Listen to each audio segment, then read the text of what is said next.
ಶ್ರೀ ಗುರುಭ್ಯೋ ನಮಃ. ಹರಿ ಓಂ. ಜಯತಿ ಹರಿರಚಿಂತ್ಯಃ ಸರ್ವದೇವೈಕವಂದ್ಯಃ ಪರಮಗುರುರಭೀಷ್ಟಾವಾಪ್ತಿದಃ ಸಜ್ಜನಾನಾಂ ನಿಖಿಲಗುಣಗಣಾಣೋ ನಿತ್ಯನಿರ್ಮುಕ್ತದೋಷಃ ಸರಸಿಜನೇನೋऽಸೌ ಶ್ರೀಪತಿರ್ಮಾನದೋ ನಃ.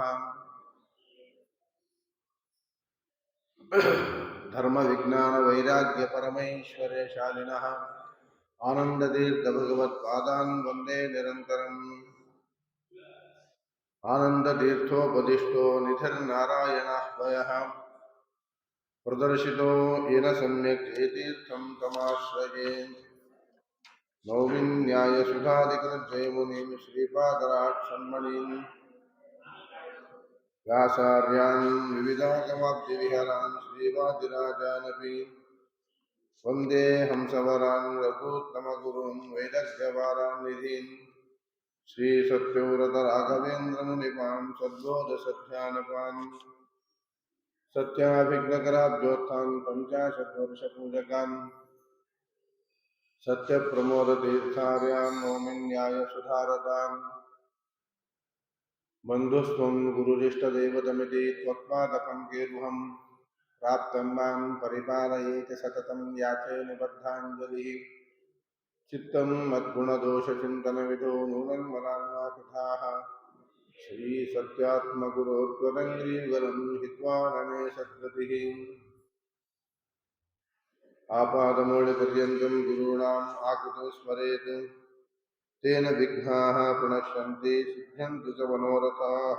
ಹರಿ ಓಂ.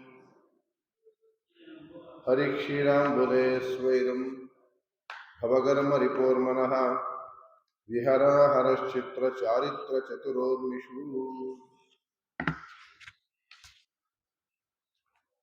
ಪವಿತ್ರಂ ಪಾಜಕಕ್ಷೇತ್ರಂ ಕೋನ ಸೇವೇತ ಗೋವಿದಃ ಸತ್ಯಲೋಕೇಶ್ವರ ಪ್ರಾಣೋ ಯತ್ರಾವತರದುತ್ಸುಕಃ.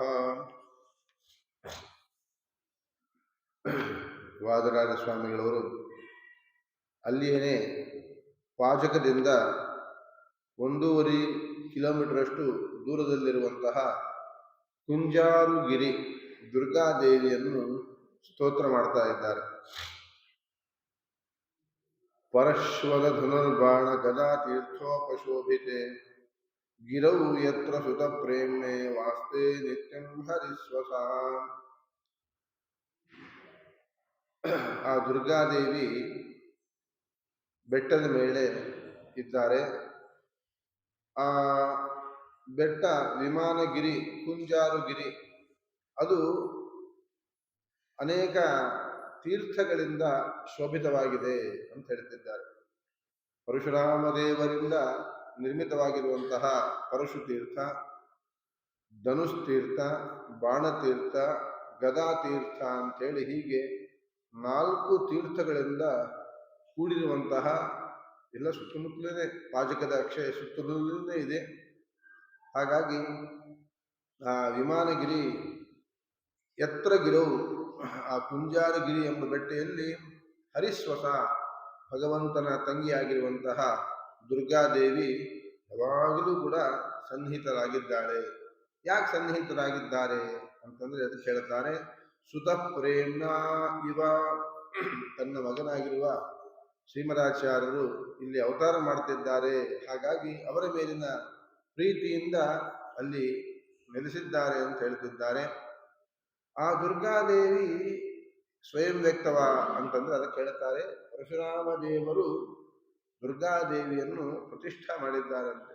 ಎಲ್ಲ ಸಜ್ಜನರ ಉದ್ಧಾರಕ್ಕಾಗಿ, ದುಷ್ಟ ಜನರ ಶಿಕ್ಷಣಕ್ಕಾಗಿ ದುರ್ಗಾದೇವಿಯನ್ನು ಪರಶುರಾಮ ದೇವರು ಅಲ್ಲಿ ಪ್ರತಿಷ್ಠಾಪನೆ ಮಾಡಿದ್ದಾರೆ. ಹಾಗಾಗಿ ಪರಶುರಾಮ ದೇವರಿಂದ ಪ್ರತಿಷ್ಠಿತವಾಗಿರುವಂತಹ ದುರ್ಗಾದೇವಿ ನಿತ್ಯದಲ್ಲಿಯೂ ಕೂಡ ಸನ್ನಿಹಿತರಾಗಿದ್ದಾರೆ. ದೊಡ್ಡ ಜ್ಞಾನಿಗಳು ಪೂಜೆ ಮಾಡಿರುವಂತಹ ಸನ್ನಿಧಾನಕ್ಕೆ ಬಹಳಷ್ಟು ಜನ ಅಲ್ಲಿ ಬಂದು ವಿಶೇಷವಾಗಿ ತಮ್ಮ ಅಭೀಷ್ಟಗಳನ್ನೆಲ್ಲ ಪೂರೈಸಿಕೊಳ್ತಾರೆ. ವ್ಯಾಸರಾಜರ ಪ್ರತಿಷ್ಠಾಪನೆ, ಪ್ರಾಣದೇವರು, ಹೀಗೆ ಅನೇಕ ಜನ ಅವರು ಪ್ರತಿಷ್ಠಾಪನೆ ಮಾಡಬೇಕಾದ್ರೆ ತಮ್ಮ ಚಿಂತನ, ತಮ್ಮ ಸಾಮರ್ಥ್ಯ, ತಪಶಕ್ತಿಯನ್ನು ಹಾಕಿ ಪ್ರತಿಷ್ಠಾಪನೆ ಮಾಡಬೇಕು. ಅಲ್ಲಿ ವಿಶೇಷವಾದಂತಹ ಸನ್ನಿಧಾನ ಇರುತ್ತೆ ಆ ದೇವರ ಹಾಗೂ ಯಾವ ಮೂರ್ತಿಯನ್ನು ಪ್ರತಿಷ್ಠಾಪನೆ ಮಾಡಿರ್ತಾರೆ ಆ ದೇವತೆಗಳ ಸನ್ನಿಧಾನ ಇರುತ್ತೆ. ಸಾಕ್ಷಾತ್ ಪರಶುರಾಮ ದೇವರು ಪ್ರತಿಷ್ಠೆ ಮಾಡಿದ್ದರಿಂದಾಗಿ ದುರ್ಗಾದೇವಿ ಜೊತೆಗೆ ದೇವರು ಕೂಡ ಇರ್ತಾರೆ.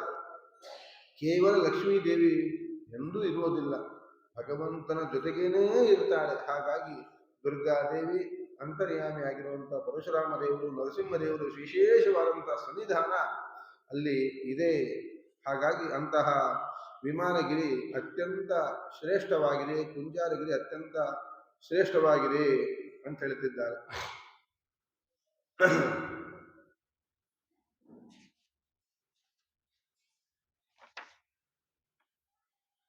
ಈ ಕ್ಷೇತ್ರ ಎಲ್ಲದಕ್ಕಿಂತಲೂ ಶ್ರೇಷ್ಠವಾಗಿದೆ ಅಂತ ಹೇಳ್ತಾರೆ. ಯಾಕೆ ಅಂದ್ರೆ ಇನ್ನೊಂದು ಕಾರಣ, ಋಷಿಕೇಶ ತೀರ್ಥರು ಅಂತೇಳಿ ಪಲಿಮಾರು ಮಠದ ಮೂಲ ಸ್ವಾಮಿಗಳು. ಅವರು ಒಂದು ಸಂಪ್ರದಾಯ ಪದ್ಧತಿ ಅಂತೇಳಿ ಗ್ರಂಥ ರಚನೆ ಮಾಡಿದ್ದಾರೆ. ಅಲ್ಲಿ ವರ್ಣನೆ ಮಾಡ್ತಾರೆ ಪಾಶಕ ಕ್ಷೇತ್ರ ಇದು ಯಾಕೆ ಅತ್ಯಂತ ಶ್ರೇಷ್ಠವಾಗಿದೆ ಅಂತೇಳಿ. ಯತ್ರತ್ಯ ತೀರ್ಥೇಶು ನಿಮಜ್ಜತಾಂ ಸತಾಂ ಧರ್ಮಶ್ಚತುರ್ಭಿಃ ಚರಣೈಃ ಸಹ ಧೃತೆ ಇತಿ ಪ್ರಬೋಧಾಯ ಚಕಾರ ಮಾಧವಶ್ಚತ್ವಾರಿ ತೀರ್ಥಾನಿ ಮೃಗೋ ಕುಲೋದ್ಭವ ಅಂತೇಳಿ. ಅಲ್ಲಿ ಪರಶುರಾಮ ದೇವರು 4 ತೀರ್ಥಗಳನ್ನು ಅಲ್ಲಿ ಮಾಡಿದ್ದಾರಂತೆ. ಪರಶುತೀರ್ಥ, ಗದಾತೀರ್ಥ, ಬಾಣತೀರ್ಥ, ಧನುಸ್ತೀರ್ಥ ಅಂತೇಳಿ. ಹಾಗಾಗಿ ಅದು ತಪಸ್ಸು, ಶೌಚ, ದಯ, ಸತ್ಯ, ಅದನ್ನು ಅಲ್ಲಿ ಸ್ನಾನ ಮಾಡಿದರೆ ಅವು ಅಭಿವೃದ್ಧಿ ಆಗತ್ತೆ ಅಂತ ಹೇಳ್ತಾರೆ. ಹಾಗಾಗಿ ಅಂತಹ ಯಾವ ತೀರ್ಥಗಳಲ್ಲಿ ಸ್ನಾನ ಮಾಡುವುದರಿಂದಾಗಿ ಆ ತಪಸ್ಸು, ಶೌಚ, ದಯ, ಸತ್ಯ ಇವುಗಳೆಲ್ಲ ಅಭಿವೃದ್ಧಿ ಆಗತ್ತೋ ಅಂತಹ ಅವುಗಳ ಅಭಿವೃದ್ಧಿಗಾಗಿ ಮೃದುಕುಲದಲ್ಲಿ ಉತ್ಪನ್ನರಾದಂತಹ ಪರಶುರಾಮ ದೇವರು ಆ ರೀತಿಯಾಗಿ 4 ತೀರ್ಥಗಳನ್ನು ಅಲ್ಲಿ ರಚನೆ ಮಾಡಿದ್ದಾರೆ. ಅಷ್ಟೇ ಅಲ್ಲ, ಭಗವಂತನ ಕೈಯಲ್ಲಿರುವಂತಹ ಆಯುಧಗಳನ್ನು ಸ್ಮರಣೆ ಮಾಡಿದರೆ ಪಾಪಗಳು ಪರಿಹಾರ ಆಗತ್ತೆ. ಪರಶ್ವಾದೀನ್ಯಾಯುಧಾನಿ ಯಥಾ ಪಾಪಹರಾಣಿ ವೈ. ಭಗವಂತನು ಅವನ ಮಹಿಮೆ, ಅವನ ಕೈಯಲ್ಲಿರುವಂತಹ ಆಯುಧಗಳ ಸ್ಮರಣೆ ಮಾಡುವುದರಿಂದಾಗಿ ಎಲ್ಲರ ಪಾಪ ಹೇಗೆ ಪರಿಹಾರ ಆಗುತ್ತೋ ಅದೇ ರೀತಿಯಾಗಿ ತೀರ್ಥಾಂಶ ರಥೇತ್ತೇವಂ, ಆ ಭಗವಂತನಿಂದ ರಚಿತವಾಗಿರುವಂತಹ ನಿರ್ಮಿತವಾಗಿರುವಂತಹ ತೀರ್ಥಗಳಲ್ಲಿ ಸ್ನಾನ ಮಾಡುವುದರಲ್ಲೂ ಕೂಡ ಈ ಪಾಪಗಳು ಪರಿಹಾರ ಆಗತ್ತೆ. ಜೊತೆಗೆ ಅಲ್ಲಿ ಒಂದು ಸಲ ಶ್ರೀಮದಾಚಾರ್ಯರು ವಾಸುದೇವನಾದಾಗ ಚಿಕ್ಕ ಬಾಲ್ಯದಲ್ಲಿ ದುರ್ಗಾದೇವಿ ಬೆಟ್ಟದ ಮೇಲೆ ಇರ್ತಾರೆ. ಅವರ ತಾಯಿ ಕರೀತಾರೆ ಊಟಕ್ಕೆ ಬಾ ಅಂತೇಳಿ, ಅದು ಕೇಳಿಸ್ಕೊಂಡ್ಬಿಡ್ತಾರೆ ಅವರು. ಹಾಗಾಗಿ ಅಲ್ಲಿಂದ ಜಿಗಿತಾರಂತೆ. ಆ ವಿಮಾನಗಿರಿ ಬೆಟ್ಟದಿಂದ ಅವರ ಮನೆ ಅಲ್ಲೇ 1.5 ಕಿಲೋಮೀಟರ್ ದೂರದಲ್ಲಿದೆ. ಅಲ್ಲಿ ಜಿಗಿತಾರೆ. ಆ ಪಾದದ ಗುರುತು ಕೂಡ ಈಗಲೂ ಕೂಡ ಇದೆ ಅಂತ ಹೇಳ್ತಾರೆ. ಅಣ್ವೋಹೋ ಚರಣಯೋಹೋ ಅಂಕ ಯುಗ್ಮಮಶ್ಮನ್ಯ ಭೂತದ. ಹಾಗಾಗಿ ಆ ವಾಸುದೇವನ, ಆ ಶಿವರಾಚಾರ್ಯರ ಪುಟ್ಟದ ಪಾದುಕೆಯ ಗುರುತು ಕೂಡ ಅಲ್ಲಿದೆ ಅಂತ ಹೇಳ್ತಾರೆ. ತೀರ್ಥಾನಾಂ ಪಂಚಕೆ ಸ್ನಾತ್ವಾ ಕೃತ್ವಾ ದುರ್ಗಾವಲೋಕನಂ ಉಪಾಸ್ಯ ಚರಣೋ ವಾಯೋ ಕೃತಕೃತ್ಯೋ ಭವೇನ್ನರಃ. ಅಲ್ಲಿ ವಾಸುದೇವನಿರಬೇಕಾದ್ರೆ ಒಂದು ಚಿಕ್ಕ ವಯಸ್ಸಿನಲ್ಲಿಯೇ ಒಂದು ಸರೋವರವನ್ನು ಕೂಡ ನಿರ್ಮಾಣ ಮಾಡಿದ್ದಾರೆ. ಅದಕ್ಕೆ ವಾಸುದೇವ ತೀರ್ಥ ಅಂತೇಳಿ ಈಗಲೂ ಕೂಡ ಪಾಜಕದಲ್ಲಿ ಇದೆ. ಹಾಗಾಗಿ ಆ ಪಾಜಕ ತೀರ್ಥ ಒಂದು ಸರೋವರ. ಈ ಪರಶುರಾಮ ದೇವರಲ್ಲಿ ರಚಿತವಾಗಿರುವಂತಹ 4 ತೀರ್ಥ. ಹೀಗೆ ತೀರ್ಥಾನಾಂ ಪಂಚಕೆ ಸ್ನಾತ್ವ, ಈ 5 ತೀರ್ಥಗಳಲ್ಲಿ ಸ್ನಾನವನ್ನು ಮಾಡಬೇಕು ಪಾಪಗಳ ಪರಿಹಾರಕ್ಕಾಗಿ. ಅಲ್ಲಿ ವಿಶೇಷವಾಗಿರುವಂತಹ ನೀರಿನಲ್ಲಿ ಭಗವಂತನ ಸನ್ನಿಧಾನ ಇದೆ. ಕೇವಲ ಜಡ ಇದು ಪಾಪ ಪರಿಹಾರಕ್ಕೆ ಆಗುವುದಿಲ್ಲ. ನೀರು ಇದು ಜಡ. ಆದರೆ ಯೋಸೋ ಸರ್ವಗತೋ ವಿಷ್ಣು ಚಿತ್ಸ್ವರೂಪಿ ನಿರಂಜನ ಸಏವ ದ್ರವರೂಪೇಣ. ಆ ಭಗವಂತನೇ ನೀರಿನ ರೂಪದಿಂದ ಇರ್ತಾ ಇದ್ದಾನೆ. ಹಾಗಾಗಿ ಆ ನೀರು ನಮ್ಮ ದೇಹದಲ್ಲಿರುವಂತಹ ಒಳಗಡೆಗೆ ಹೊರಗಡೆ ಇರುವಂತಹ ಎಲ್ಲ ವಿಧವಾದಂತಹ ಮಾಲಿನ್ಯವನ್ನು, ಪಾಪಗಳನ್ನು ಪರಿಹಾರ ಮಾಡತಕ್ಕಂಥದ್ದಾಗಿದೆ ಅಂತ ಅನುಸಂಧಾನ ಮಾಡಿಕೊಂಡು 5 ತೀರ್ಥಗಳಲ್ಲಿ ಸ್ನಾನ ಮಾಡಬೇಕಂತೆ.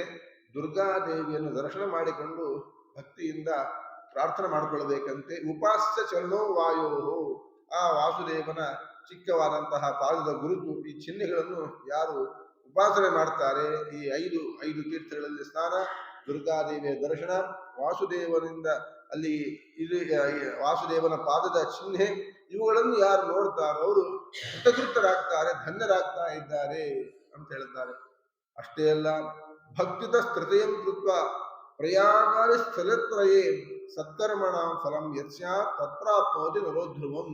ಹೇಗೆ ಎಲ್ಲ ಕ್ಷೇತ್ರಗಳಿಗಿಂತಲೂ ಪ್ರಯಾಗ ಕ್ಷೇತ್ರ ಬಹಳ ಉತ್ತಮ ಅಂತ ಹೇಳ್ತಾರೆ. ಅಲ್ಲಿ ಒಂದೊಂದು ಕರ್ಮವೂ ಕೂಡ ಬೇಕಾದಷ್ಟು ಪಟ್ಟು ಹೆಚ್ಚಿನ ಪುಣ್ಯವನ್ನು ಕೊಡ್ತಕ್ಕಂಥದ್ದಾಗಿದೆ ಅಂತ ಹೆಂಗೆ ಹೇಳ್ತಾರೋ ಅದೇ ರೀತಿಯಾಗಿ ಇಲ್ಲಿಯೂ ಕೂಡ ಆ 5 ತೀರ್ಥಗಳಲ್ಲಿ ಸ್ನಾನ, ದುರ್ಗಾದೇವಿ ದರ್ಶನ, ವಾಯುದೇವರು ಉಪಾಸನೆಯನ್ನು ಯಾರು ಮಾಡ್ತಾರೋ ಅದಕ್ಕಿಂತಲೂ ಹೆಚ್ಚಿನ ಫಲವನ್ನು ಇಲ್ಲಿ ಮನುಷ್ಯರಾಗಿರ್ತಕ್ಕಂಥವರು ಪಡಿತಾ ಇದ್ದಾರೆ. ಆದ್ದರಿಂದ ಈ ಪಾಜಕ ಕ್ಷೇತ್ರ, ವಿಮಾನಗಿರಿ, ದುರ್ಗಾದೇವಿ ಅಲ್ಲಿರುವಂತಹ ಸ್ಥಳ ಇದು ಅತ್ಯಂತ ಶ್ರೇಷ್ಠವಾಗಿದೆ. ಆದ್ದರಿಂದ ಅವಶ್ಯವಾಗಿ ಅಲ್ಲಿ ಹೋದಾಗ ಈ ಎಲ್ಲ ಚಿಂತನೆಗಳನ್ನು ಮಾಡ್ತಾ ಅನುಗ್ರಹಕ್ಕೆ ಪಾತ್ರರಾಗಬೇಕು ಅಂತೇಳಿ ವಾಯುದೇವರು ವಾದರಾಜ ಸ್ವಾಮಿಗಳವರು ತಿಳಿಸ್ತಾ ಇದ್ದಾರೆ. ದುರ್ಗಾದೇವಿಯನ್ನು ಸ್ತೋತ್ರ ಮಾಡ್ತಾರೆ. ಅಲ್ಲಿರುವಂತಹ ವಿಮಾನಗಿರಿ, ಕುಂಜಾರಗಿರಿಯಲ್ಲಿ ಬೆಟ್ಟದ ಮೇಲೆ ಇರುವಂತಹ ದುರ್ಗಾದೇವಿಯನ್ನು ಸ್ತೋತ್ರ ಮಾಡ್ತಾರೆ. ತ್ರಿಶೂಲಧಾರಿಣಿ ದೈತ್ಯ ಗಜಕುಂಭ ವಿದಾರಿಣಿ ಗಿರೀಂದ್ರ ಶಿಖರಾವಾಸ ದುರ್ಗಾ ಸ್ವರ್ಗಾಪವರ್ಗದ. ಹೇ ದುರ್ಗೆ, ಎಂಥವಳು ನೀನು? ತ್ರಿಶೂಲಧಾರಿಣಿ, ತ್ರಿಶೂಲವನ್ನು ಧಾರಣ ಮಾಡಿದ್ಯಾ. ಎಲ್ಲ ದುರ್ಜನರನ್ನು ನಾಶ ಮಾಡುವುದಕ್ಕಾಗಿ ತ್ರಿಶೂಲವನ್ನು ಧಾರಣ ಮಾಡಿದ್ಯಾ. ಅಷ್ಟೇ ಅಲ್ಲ, ದೈತ್ಯ ಗಜಕುಂಭ ವಿದಾರಿಣಿ, ಆ ಮಹಿಷಾಸುರ ಅಂತ ಒಬ್ಬ ದೊಡ್ಡ ಅಸುರ, ಅವನನ್ನು ಸೀಳಬೇಕಾದ್ರೆ ಒಂದು ದೃಷ್ಟಾಂತ ಕೊಡ್ತಾರೆ. ಆ ಮದವೇರಿರುವ ಆನೆಯ ಗಂಡಸ್ಥಳವನ್ನು ಸೀಳಬೇಕಾದ್ರೆ ಹೇಗೆ ಸಿಂಹಕ್ಕೆ ಎಷ್ಟು ಶಕ್ತಿ ಸಾಮರ್ಥ್ಯ ಇರುತ್ತೋ ಆ ಥರ ಆ ಮಹಿಷಾಸುರನನ್ನು ಸಂಹಾರ ಮಾಡಿರ್ತಕ್ಕಂತಹ ಈ ದುರ್ಗಾದೇವಿಯೇ ಗಿರೀಂದ್ರ ಶಿಖರಾವಾಸ. ಆ ರೀತಿಯಾಗಿ ಆ ಎಲ್ಲ ದುರ್ಜನರನ್ನು ನಾಶ ಮಾಡ್ತಾ ಈಗಲೂ ಕೂಡ ಆ ವಿಮಾನಗಿರಿಯಲ್ಲಿ ವಾಸ ಮಾಡ್ತಕ್ಕಂಥವಳಾಗಿದ್ಯಾ. ಎಲ್ಲ ಕಡೆಗೂ ವ್ಯಾಪ್ತಳು ದುರ್ಗಾದೇವಿಯು ಕೂಡ. ದೇಶದ ಕಾಲತಶ್ಚೈವ ಸಮವ್ಯಾಪ್ತಾಚಾಯ ಅಂತ ಹೇಳಿ ಹೇಳ್ತಾರೆ. ಎಲ್ಲ ದೇಶ ಕಾಲಗಳಲ್ಲಿಯೂ ಕೂಡ ಲಕ್ಷ್ಮೀ ದೇವಿಗೆ ವ್ಯಾಪ್ತಿ ಅನ್ನತಕ್ಕಂಥದ್ದು ಇದ್ದೇ ಇದೆ. ವಿಶೇಷವಾದಂತಹ ಸನ್ನಿಧಾನ ಆ ದುರ್ಗಾ ಬೆಟ್ಟದಲ್ಲಿ ಇದೆ ಅಂತ ಹೇಳ್ತಾರೆ.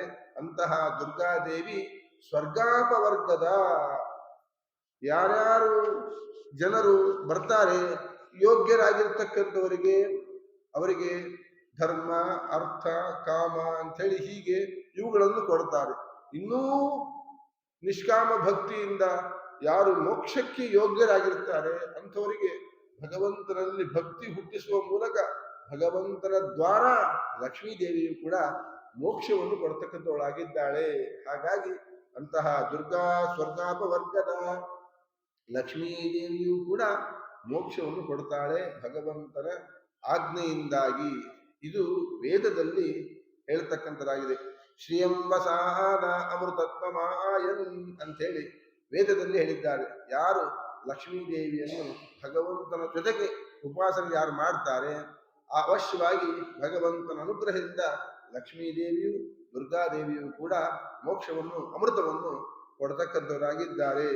ದ್ವಾದಶ ಸ್ತೋತ್ರದಲ್ಲಿ ಶ್ರೀಮದಾಚಾರ್ಯರು ಹೇಳ್ತಾರೆ, ವಿಶ್ವಸ್ಥಿತಿ ಪ್ರಳಯ ಸರ್ಗ ಮಹಾವಿಭೂತಿ ವೃತ್ತಿ ಪ್ರಕಾಶ ನಿಯಮ ವೃತಿಬಂಧ ಮೋಕ್ಷಾಃ ಯಸ್ಯಾ ಅಪಾಂಗಲವ ಮಾತ್ರತ ಊರ್ಜಿತಾಸ ಶ್ರೀಹಿ ಯತ್ತಟಾಕ್ಷ ಬಲವತಿ ಅಜಿತಂ ನಮಾಮಿ. ಆ ಲಕ್ಷ್ಮೀ ದೇವಿಯನ್ನು ಸ್ತೋತ್ರ ಮಾಡಬೇಕಾದ್ರೆ ಇಡೀ ಜಗತ್ತಿನ ಸೃಷ್ಟಿ, ಸ್ಥಿತಿ, ಸಂಹಾರ, ನಿಯಮನ, ಜ್ಞಾನಾಜ್ಞಾನ ಬಂಧಮೋಕ್ಷಗಳನ್ನು ಮಹಾತಾಯಿ ನೀನು ಯಾವ ಭಗವಂತನ ಕುಡಿಗಣ್ಣಿನ ನೋಟದಿಂದಾಗಿ ಅನುಗ್ರಹಿತಳಾಗಿ ಇವೆಲ್ಲವನ್ನು ಕೂಡ ಕೊಡ್ತಕ್ಕಂಥವಳಾಗಿದೆ. ಯಾರಿಗೂ ಒಬ್ರಿಗೋ ಇಬ್ಬರಿಗೂ ಅಲ್ಲ, ಇಡೀ ಅನಂತ ಜೀವರಾಶಿಗಳಿಗೆ ಆ ಭಗವಂತನ ಅನುಗ್ರಹದಿಂದಾಗಿ ಅದೆಲ್ಲವನ್ನು ಕೂಡ ಕೊಡ್ತಕ್ಕಂಥವಳಾಗಿದ್ದಾಳೆ. ಆದ್ದರಿಂದ ಅಂತಹ ಸ್ವರ್ಗಾಪವರ್ಗದ ಅವರವರ ಭಕ್ತರಿಗೆ ಯೋಗ್ಯವಾದಂತಹ, ಯಾರಿಗೆ ಸಕಾಮ ಭಕ್ತರಿರ್ತಾರೆ ಸ್ವರ್ಗಾದಿಗಳನ್ನು ಕೊಡ್ತಾರೆ, ನಿಷ್ಕಾಮ ಭಕ್ತಿಯನ್ನು ಯಾರು ಮಾಡ್ತಾರೆ ಮೋಕ್ಷ ಯೋಗ್ಯರಾಗಿರ್ತಾರೆ ಅಂತವರಿಗೆ ಮೋಕ್ಷವನ್ನು ಕೂಡ ಕೊಡ್ತಕ್ಕಂಥವರಾಗಿದ್ದಾರೆ.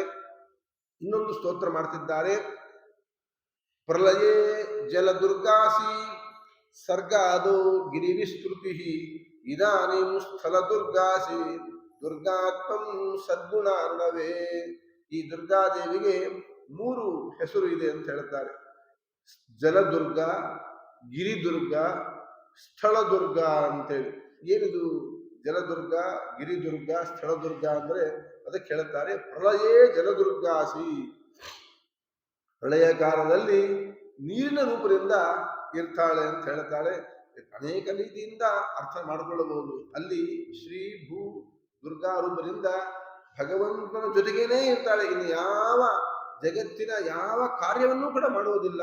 ಪ್ರಳಯ ಕಾಲದಲ್ಲಿ ಭಗವಂತ ಆಲದ ಎಲೆ ಮೇಲೆ ಮಲಗಿಕೊಂಡಾಗ ಆ ಆಲದ ಎಲೆ ಶ್ರೀರೂಪದಿಂದ ಲಕ್ಷ್ಮೀದೇವಿ ಇರ್ತಾಳೆ, ಭೂರೂಪದಿಂದ ನೀರಿನ ರೂಪದಿಂದ ಆಗಿರ್ತಾ ಇದ್ದಾಳೆ, ಕತ್ತಲಿರತ್ತಂತೆ ಆ ಕತ್ತಲಿನ ರೂಪದಿಂದ ದುರ್ಗಾದೇವಿ ಇರ್ತಾಳೆ ಅಂತ ಹೇಳಿದ್ದಾರೆ. ಹಾಗಾಗಿ ಆ ಲಕ್ಷ್ಮೀದೇವಿ ಒಂದೇ ಅನೇಕ ರೂಪದಿಂದ ಇರ್ತಾಳೆ. ಹಾಗಾಗಿ ಪ್ರಳಯ ಕಾಲದಲ್ಲಿ ನೀರಿನ ರೂಪದಿಂದ ನೀನು ಇರ್ತಾ ಇದ್ದೀಯಾ, ಆದ್ದರಿಂದ ಜಲದುರ್ಗ ಅಂತ ಹೇಳಿ ನಿನಗೆ ಹೆಸರು ಅಂತ ಹೇಳುತ್ತಾರೆ.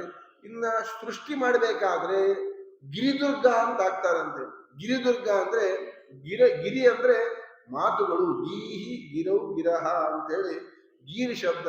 ಅದಕ್ಕೆ ಮಾತುಗಳು ಅಂದ್ರೆ ಅರ್ಥ ವೇದಾಭಿಮಾನಿ, ವೇದಕ್ಕೆ ಅಭಿಮಾನಿಯಾಗಿ ಅಂದ್ರೆ ಎಲ್ಲ ವೇದ ಮಂತ್ರಗಳಿಂದಾಗಿ ಅನಂತ ವೇದಗಳಿಂದ ಭಗವಂತನನ್ನು ಸ್ತೋತ್ರ ಮಾಡ್ತೀಯ. ಪ್ರಳಯ ಕಾಲ ಮುಗಿದಿದೆ ಸ್ವಾಮಿ, ಇನ್ನು ಸೃಷ್ಟಿ ಕಾಲ ಆರಂಭ ಆಗ್ತಾ ಇದೆ, ಇನ್ನು ಸೃಷ್ಟಿ ಕಾಲದಲ್ಲಿ ನೀನು ತೊಡಗಬೇಕು ಅಂತೇಳಿ ಹೀಗೆ ಸೃಷ್ಟಿ ಮಾಡಬೇಕಾದ್ರೆ ಲಕ್ಷ್ಮೀದೇವಿ ಸ್ತೋತ್ರ ಮಾಡ್ತಾಳಂತೆ ವೇದ ಮಂತ್ರಗಳಿಂದಾಗಿ. ಆ ವೇದ ಮಂತ್ರಗಳಿಗೆ ಲಕ್ಷ್ಮೀದೇವಿಯೇ ಅಭಿಮಾನಿ ದೇವತೆ. ಹಾಗಾಗಿ ಆ ರೀತಿಯಾಗಿ ಸ್ತೋತ್ರ ಮಾಡ್ತಾ ಇದ್ದುದರಿಂದಾಗಿ ಅನಂತ ರೂಪಗಳಿಂದಾಗಿ ಭಗವಂತನನ್ನು ಸ್ತೋತ್ರ ಮಾಡ್ತಾ ಇದ್ದುದರಿಂದಾಗಿ ಗಿರಿದುರ್ಗ ಅಂತೇಳಿ ಆ ದುರ್ಗಾದೇವಿಗೆ ಹೆಸರು. ಇನ್ನ ಸ್ಥಳದುರ್ಗ ಅಂತೇಳಿ ಈಗ ವಿಮಾನಗಿರಿಯಲ್ಲಿ ಸ್ಥಳದಲ್ಲಿ ವಿಶೇಷವಾಗಿ ಸನ್ನಿಹಿತರಾಗಿದ್ದಾದ್ದರಿಂದಾಗಿ ಸ್ಥಳದುರ್ಗ. ಆದ್ದರಿಂದ ಜಲದುರ್ಗ, ಗಿರಿದುರ್ಗ, ಸ್ಥಳದುರ್ಗ ಅಂತೇಳಿ ಈ ರೀತಿಯಾಗಿ ಮೂರು ರೀತಿಯಾಗಿ ಹೆಸರಿನಿಂದಾಗಿ ಇಲ್ಲಿ ಸನ್ನಿಹಿತರಾಗಿದ್ದಿ ಸ್ವಾಮಿ ಅಂತೇಳಿ ದುರ್ಗಾತ್ಮಂ ಅಂತಹ ದುರ್ಗಾದೇವಿಯೇ ನೀನು ಅನುಗ್ರಹ ಮಾಡು ಅಂತ ರೀತಿಯಾಗಿ ವಾದಿರಾಜ ಸ್ವಾಮಿಗಳು ಪ್ರಾರ್ಥನೆ ಮಾಡ್ತಿದ್ದಾರೆ. ಅಷ್ಟೇ ಅಲ್ಲ, ಸದ್ಗುಣಾರ್ಣವೇ ಅಂತ ಹೇಳ್ತಾರೆ. ಆ ಲಕ್ಷ್ಮೀ ದೇವಿಯು ಕೂಡ ಎಲ್ಲ ಗುಣಗಳಿಂದ ಪರಿಪೂರ್ಣವಾಗಿದ್ದಾಳೆ. ಎಷ್ಟೆಷ್ಟು ಮಂಗಳಕರವಾದಂತಹ ಗುಣಗಳು ಅಂತಿದೆ. ಏ ಗುಣಾನಾಮ ಜಗತ್ ಪ್ರಸಿದ್ಧ, ಜಗತ್ತಿನಲ್ಲಿ ಶ್ರೇಷ್ಠವಾದಂತಹ ಗುಣಗಳು ಅಂತ ಏನೇನಿದೆ ಅದೆಲ್ಲ ಗುಣಗಳಿಗೆ ಸಮುದ್ರದಂತೆ ಇದ್ದಾಳೆ ಆ ದುರ್ಗಾದೇವಿ. ಹಾಗಾಗಿ ಭಗವಂತನಷ್ಟು ಅನಂತ ಗುಣ ಪರಿಪೂರ್ಣವಾಗದೆ ಹೋದರೂ ಕೂಡ ಅವಳಿಗಿಂತಲೂ ಕೂಡ ಕಡಿಮೆಯಾಗಿ ನಮಗಿಂತಲೂ ಕೋಟಿ ಕೋಟಿ ಪಟ್ಟು ಗುಣಗಳ ಸಮುದ್ರದಂತೆ ಇದ್ದಾಳೆ. ಅಂತಹ ದುರ್ಗಾದೇವಿಯೇ ಈ ರೀತಿಯಾಗಿ ನೀನು ಇದ್ದೀಯಾ ಅಂತೇಳಿ ವಾದರಾಜ ಸ್ವಾಮಿಗಳವರು ಸ್ತೋತ್ರ ಮಾಡ್ತಾ ಇದ್ದಾರೆ. ಇನ್ನೊಂದು ರೀತಿಯಿಂದಲೂ ಕೂಡ ದುರ್ಗಾ ಅಂತ ಕರೀತಾರೆ. ಅದು ಏನು ಅಂತಂದಾಗ ಅದಕ್ಕೆ ಹೇಳ್ತಾರೆ, ದುರ್ಜ್ಞೇಯತ್ವಾತ್ ದುಃಖದತ್ವಾತ್ ದುಷ್ಪ್ರಾಪ್ಯತ್ವಾಚ ದುರ್ಜನೈ ಸತಾಂ ಅಭಯಭೂಮಿತ್ವಾತ್ ದುರ್ಗಾತ್ವಂ ಹೃದ್ವಹಾಶ್ರಯಾತ್. ಯದ್ಯಪಿ ಈ ಶ್ಲೋಕ ವಾದರಾಜ ಸ್ವಾಮಿಗಳವರು ರಚನೆ ಮಾಡಿದ್ದಲ್ಲ, ಸಂಗ್ರಹ ಮಾಡಿದ್ದು ಅಂತ ಹೇಳ್ತಾರೆ. ಯಾಕೆಂದ್ರೆ ಈ ಶ್ಲೋಕವನ್ನು ಭಾಗವತಕ್ಕೆ ವ್ಯಾಖ್ಯಾನ ಮಾಡಬೇಕಾದ್ರೆ ವಾದಿರಾಜ ಸ್ವಾಮಿಗಳವರು ಅವತಾರಕ್ಕಿಂತ ಮುಂಚಿನ ಸ್ವಾಮಿಗಳಾಗಿರುವಂತಹ ವಿಜಯಧ್ವಜ ತೀರ್ಥರು ಇದನ್ನ ಆ ಭಾಗವತದಲ್ಲಿ ಇದನ್ನ ಕೋಟ್ ಮಾಡ್ತಾರೆ. ಹಾಗಾಗಿ ಇದು ರಚಿತವಾದದ್ದಲ್ಲ, ಅಲ್ಲಿ ಮೂಲ ಯಾವುದೋ ಒಂದು ಗ್ರಂಥದಲ್ಲಿ ಪುರಾಣಗಳಲ್ಲಿ ಇರತಕ್ಕಂತಹ ಶ್ಲೋಕವನ್ನೇ ಅದೇ ಶ್ಲೋಕವನ್ನೇ ಇಲ್ಲಿಟ್ಟು ದುರ್ಗಾದೇವಿಯನ್ನು ಸ್ತೋತ್ರ ಮಾಡುತ್ತಿದ್ದಾರೆ ಎಂದು ತಿಳಿಸ್ತಾರೆ. ಹಾಗಾಗಿ ದುರ್ಜನೈಹಿ, ದುರ್ಗಾ ದುರ್ಗಾ ಅಂತ ಯಾಕೆ ಕರೀತಾರೆ ಅಂತ ಅದು ಕೇಳ್ತಾರೆ. ದುರ್ಜನೈಹಿ ದುರ್ಜ್ಞೇಯತ್ವ, ದುರ್ಜನರು ಯಾರು ಮನಸ್ಸು ಕೆಟ್ಟದಾಗಿರುತ್ತೆ, ಯಾವಾಗಲೂ ಕೆಟ್ಟದ್ದನ್ನೇ ಬಯಸ್ತಿರ್ತಾರೆ, ಅಂಥವರು ಎಲ್ಲೂ ಕೂಡ ದುರ್ಗಾದೇವಿಯ ಮಹಿಮೆಯನ್ನು ತಿಳಿಯಲು ಸಾಧ್ಯ ಇಲ್ಲ. ದುರ್ಜನೈಹಿ ದುರ್ಜ್ಞೇಯತ್ವ. ಅಷ್ಟೇ ಅಲ್ಲ, ದುರ್ಜನರಿಗೆ ದುಃಖವನ್ನೇ ಕೊಡ್ತಾಳೆ ಅಂತೆ. ದುಃಖದತ್ವ, ಅಜ್ಞಾನಕ್ಕೆ ಅಭಿಮಾನಿ ದೇವತೆಯೇ ದುರ್ಗಾದೇವಿ. ಸರಿಯಾಗಿ ನಾವು ದುರ್ಗಾದೇವಿಯನ್ನು ಉಪಾಸನೆ ಮಾಡದೆ ಹೋದ್ರೆ ನಮಗೆ ಅಜ್ಞಾನವನ್ನು ಕೊಟ್ಟು ಬಂಧಪ್ರದಳಾಗಿದ್ದಾಳೆ. ಹಾಗಾಗಿ ದುಃಖದತ್ವ, ಯಾರು ಸರಿಯಾಗಿ ದುರ್ಗಾದೇವಿಯನ್ನು ತಾರತಮ್ಯ ರೀತಿಯಿಂದಾಗಿ ಅವರ ಚಿಂತನೆಯನ್ನು ಯಾರು ಮಾಡುವುದಿಲ್ಲ ಅವರಿಗೆ ದುಃಖದತ್ವ, ನರಕಾದಿಗಳಲ್ಲಿ ಇಲ್ಲಿಯೂ ಕೂಡ ದುಃಖವನ್ನು ಕೊಡ್ತಕ್ಕಂಥವಳಾಗಿದ್ದಾಳೆ. ಅಷ್ಟೇ ಅಲ್ಲ, ದುರ್ಜನೈಹಿ ದುಷ್ಪ್ರಾಪ್ಯತ್ವಾಚ, ದುರ್ಜನರಿಂದ ತಿಳಿಯಲೇ ಸಾಧ್ಯ ಇಲ್ಲ. ಅಂಥವ್ರು ಏನಾದರೂ ಉಪಾಸನೆ ಮಾಡಿದ್ರೆ ಅವ್ರಿಗೆ ಎಂದೂ ಕೂಡ ಒಲಿಯುವುದೂ ಇಲ್ಲ ಅಂತ ಹೇಳ್ತಾರೆ. ದುಷ್ಪ್ರಾಪ್ಯತ್ವಾಚ, ಎಂದೂ ಕೂಡ ಆ ದುರ್ಗಾದೇವಿಯನ್ನು ಪ್ರತ್ಯಕ್ಷವಾಗಿ ನಾವು ಮಾಡ್ಕೊಳ್ತೇನೆ, ಏನೋ ಜಪ ಮಾಡ್ತೀನಿ, ಇನ್ಯಾವುದಕ್ಕಾಗಿ ದೇಶ ನಾಶಕ್ಕಾಗಿ ನಾನೇನೋ ತಪಸ್ಸನ್ನು ಮಾಡ್ತೀನಿ ಅಂತಂದ್ರೆ ಎಂದೂ ಕೂಡ ಮಾಡಲಿಕ್ಕೆ ಸಾಧ್ಯ ಇಲ್ಲ. ಬೇಕಾದಷ್ಟು ಜನ ಅಸುರರು ಹುಟ್ಟಿದ್ದಾರೆ. ಅನೇಕ ರಾಮಾಯಣ ಕಾಲದಲ್ಲಿ, ಮಹಾಭಾರತದ ಕಾಲದಲ್ಲಿ ಅವರಿಗೆಲ್ಲ ವರ ಇತ್ತು. ಪಾರ್ವತೀ ದೇವಿ ವರ ಇರುತ್ತದೆ, ಗಣಪತಿ ದೇವರ ವರ ಇರ್ತದೆ, ಹೊರತಾಗಿ ಯಾರಿಗೂ ಕೂಡ ವಾಯುದೇವರ ವರ, ಲಕ್ಷ್ಮೀ ದೇವಿಯ ವರ, ಭಗವಂತನ ವರ, ಅದರಿಂದಾಗಿ ಲೋಕಕಂಟಕರು ಯಾರೂ ಕೂಡ ಆಗಿಲ್ಲ. ಯಾರಾದರೂ ತೃಣಾಭರ್ತ ಆಗಿರ್ಬೋದು, ಆ ಚಿಕ್ಕ ರೂಪದಿಂದ ಕೃಷ್ಣ ಪರಮಾತ್ಮ ಅಲ್ಲಿ ನಂದ ಗೋಕುಲದಲ್ಲಿ ಇರಬೇಕಾದ್ರೆ ಒಂದಲ್ಲ ಒಬ್ಬರ ಮೇಲೆ ಒಬ್ಬರಾದ್ಮೇಲೆ ಅನೇಕ ಜನ ರಾಕ್ಷಸರು ಬರ್ತಾರೆ. ತೃಣಾಭರ್ತ ಬರ್ತಾನೆ, ಶಕಟಾಸುರ ಬರ್ತಾನೆ, ವೃಷಭಾಸುರ, ಹೀಗೆ ಅನೇಕ ಜನ ಬರ್ತಾರೆ. ಅವರೆಲ್ಲ ಅಸುರರು. ಅವರೆಲ್ಲ ಉಪಾಸನೆ ಮಾಡಿದ್ಯಾರನ್ನ? ದುರ್ಗಿನ ಪಾರ್ವತಿ ದೇವಿನ ಉಪಾಸನೆ ಮಾಡ್ತಾರೆ, ಇನ್ಯಾವುದೋ ದೇವತೆ, ಅನ್ಯ ದೇವತೆ ಉಪಾಸನೆ ಮಾಡ್ತಾರೆ, ಹೊರತಾಗಿ ದುರ್ಗಾದೇವಿಯನ್ನು ಉಪಾಸನೆ ಮಾಡ್ತಾರೆ ಅಂತ ಹಂಗೆಲ್ಲೂ ಇಲ್ಲೇ ಇಲ್ಲ.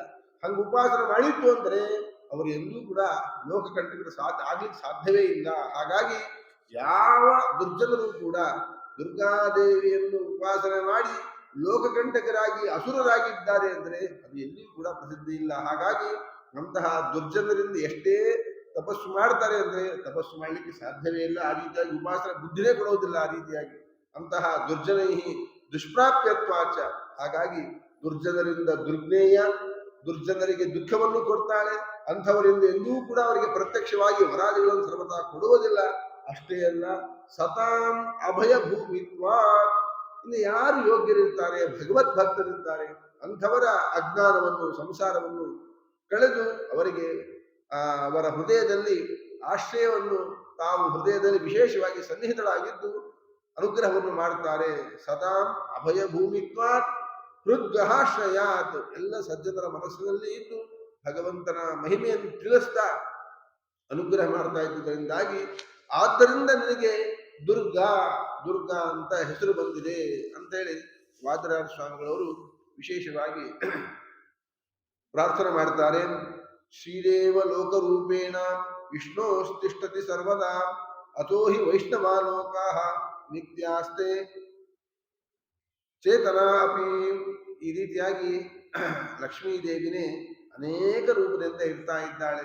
ಅಲ್ಲಿ ಪ್ರಳಯೇ ಜಲದುರ್ಗಾಸಿ ಅಂತ ಹೇಳಿದ್ರು, ಅದಕ್ಕೆ ಬರೇ ನೀರಿನ ರೂಪದಿಂದ ಭೂದೇವಿ ಇರ್ತಾರೆ ಅಂತ ಬಂದಿದೆ. ದುರ್ಗಾದೇವಿ ಹೇಗೆ ಅಂತಂದಾಗ ಅದಕ್ಕೆ ಹೇಳಿದ್ದಾರೆ ಲಕ್ಷ್ಮೀ ದೇವಿ ಅನೇಕ ಅನಂತ ರೂಪಗಳಿಂದಾಗಿ ಇರ್ತಾ ಇದ್ದಾರೆ.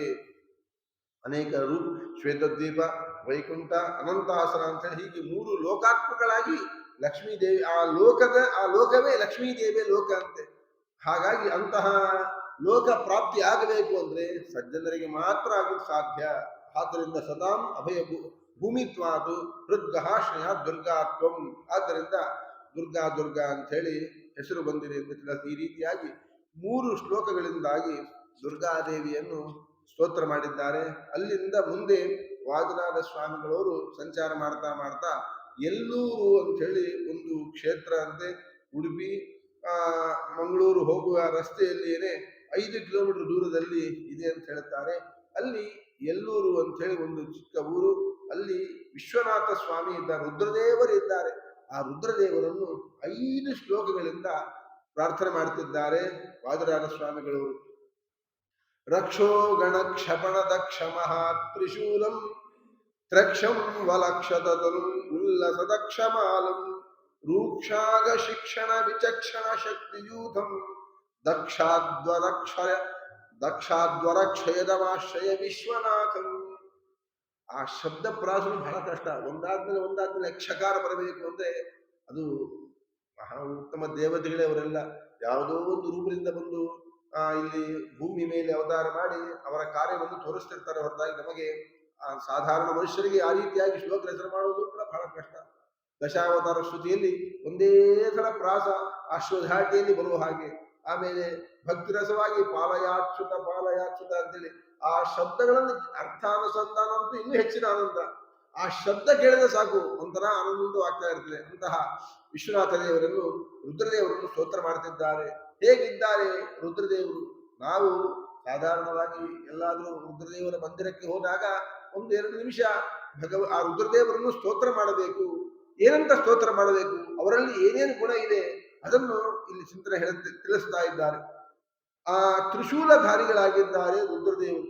ಆ ತ್ರಿಶೂಲ ಎಂಥದ್ದು ಅಂದ್ರೆ ರಕ್ಷೋಗಣ ಕ್ಷಪಣ ದಕ್ಷಂ. ಆ ರುದ್ರದೇವರು ತ್ರಿಶೂಲದಿಂದಾಗಿ ಅಂಧಕಾಸುರ ಅಂತ ಹೇಳಿ ಮಹಾ ದೈತ್ಯರಂತೆ. ಆ ಎಲ್ಲ ದೈತ್ಯರ ಒಬ್ರು ಇಬ್ರು ಅಲ್ಲ, ಎಲ್ಲ ಮಹಾ ದೊಡ್ಡ ದೊಡ್ಡ ದೈತ್ಯರ ಸಮೂಹವನ್ನೇ ನಾಶ ಮಾಡುವಂತಹ ಸಾಮರ್ಥ್ಯ ಉಳ್ಳವರಾಗಿದ್ದಾರೆ. ತ್ರಿಶೂಲದಿಂದ ಸಂಹಾರ ಮಾಡಿರ್ಬೋದು, ಅವರ ಕೈಯಿಂದ ಪಾದದಿಂದ ತುಡಿಗಣ್ಣ ನೋಟದಿಂದಲೇ ಸಂಹಾರ ಮಾಡಿರ್ಬೋದು. ಅಂತಹ ಆ ರೀತಿಯಾಗಿ ತ್ರಿಶೂಲದಿಂದಾಗಿ ಆ ಎಲ್ಲ ದೊಡ್ಡ ದೊಡ್ಡ ರಾಕ್ಷಸರ ಸಮೂಹವನ್ನೇ ನಾಶ ಮಾಡುವಂತಹ ಸಾಮರ್ಥ್ಯ ನಿಮಗಿದೆ. ತ್ರಕ್ಷಂ 3 ಕಣ್ಣು ಇದೆ ರುದ್ರದೇವರಿಗೆ ಅಂತ ಹೇಳ್ತಾರೆ. ನರಸಿಂಹದೇವರು ಉಪಾಸನೆ ಮಾಡೋರು. ಹೇಗೆ ಗಣಪತಿ ದೇವರು ವಿಶ್ವಂಬರ ಅಂತ ಹೇಳಿ ಭಗವಂತನ ಮೂರ್ತಿ.